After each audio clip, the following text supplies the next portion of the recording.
Hey y'all, a little advice from the far side of the world. If you're looking to do some extended traveling, I got some tips for you because I've made a lot of mistakes and maybe you can learn from them and not have to do them yourself. So it's good to have redundancy. Cell phones, computers, credit cards. If you're out in the field, a place like Tanzania, and your phone number expires after 6 months, or your credit card expires, well, what are you going to do? And a lot of times you run into some deep trouble out there. So it's best to have all your redundancy set up before you start your travel. You don't realize in America how privileged you are to have access to some of the best equipment for the best prices.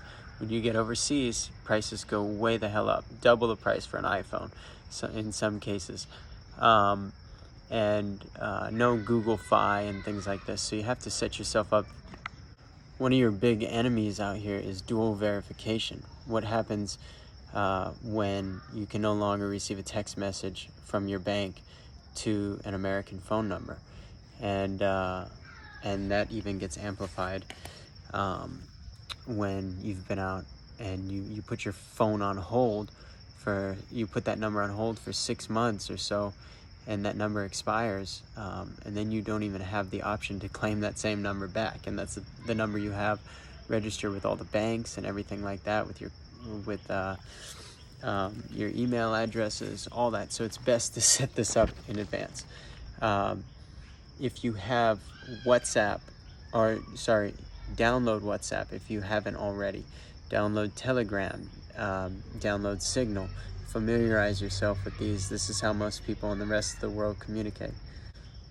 Connecting your WhatsApp to your computer, having a redundancy there, having two phones or a phone and a computer or something like that. You have to have redundancy. If one gets stolen, how are you going to use Find My Phone or whatever Google's version is to locate that device?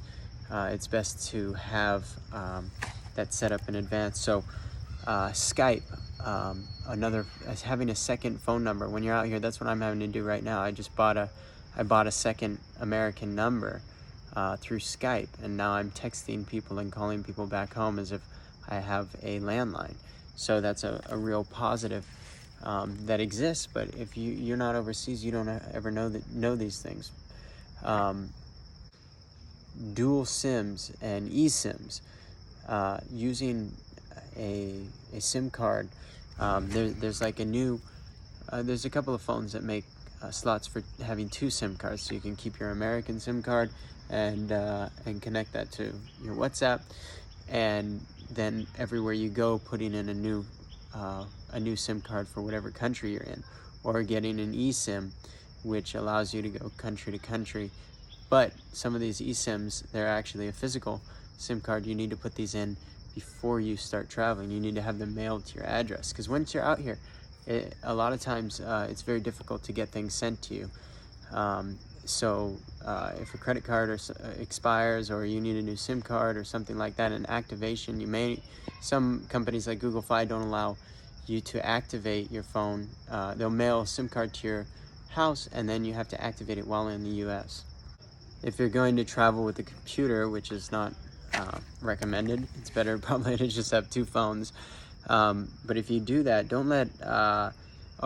ensure that you have your iCloud set up, ensure that everything's backed up, ensure that you put stuff on a hard drive and leave it back in the States, or back at your home before you travel, and maybe even have a second hard drive for when you're out here if you're working abroad. So go with two. Make sure you have redundant things like you wouldn't think about this, but just finding the right charger, or a non-cheap Chinese version of a charger. These things are hard to come by a lot of times. It's hard to find good quality electronic devices or replacements when you're out and about. So Africa, South America, I'm sure different parts of Asia as well, you're going to need to be prepared before you go out. Having passwords set in a way that no one can even get into your computer to get to that first screen that says guest user or your name, and then log in. right from that screen alone, they're able to wipe your computer like they did mine. So you need to have a password put on to protect that. Just when they first open it up, you got to put in a password before they even get to that point, because then they can just install a new software over what you had and just wipe everything clean. So having your iCloud, having your extra security, having a guest user set up so that if for some reason they are able to get through, they connect to the guest user. It's no password. They get in there, no problem. And maybe they'll connect to Wi-Fi, alerting your Find My Phone, and allow you to potentially track them down, because you can't expect police in some of these countries to be of any help. You're going to have to do a lot of this yourself. Last but not least, credit cards. If your credit card expires, your debit card expires, how are you going to get money? What are you going to do? So it's good to get this, get a couple of cards, get redundant cards, get a system set up to where maybe someone back home can mail you a card if you lose it out here, or if it expires, if it breaks. Having cards that have low ATM fees or no ATM fees or reimbursement is a great idea. Making sure that you have plenty of hiding places for your stuff. So right here, I have a credit card in my arm right there on this band. If I'm wearing a black shirt, you wouldn't even really notice that anything's there. And nobody has over 3 years that I've had this thing traveling around the world. So, having pockets with zippers, having, my buddy had a money hidden in athlete's foot sprayer can. He used up one, cut it open, shoved cash into that. Figure out your hiding places before you go.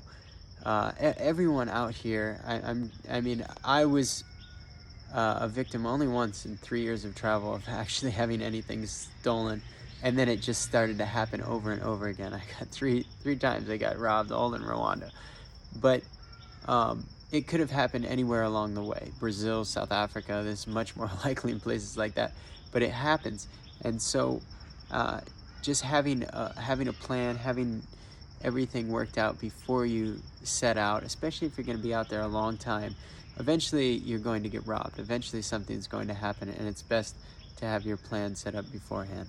All right, guys, have a good day.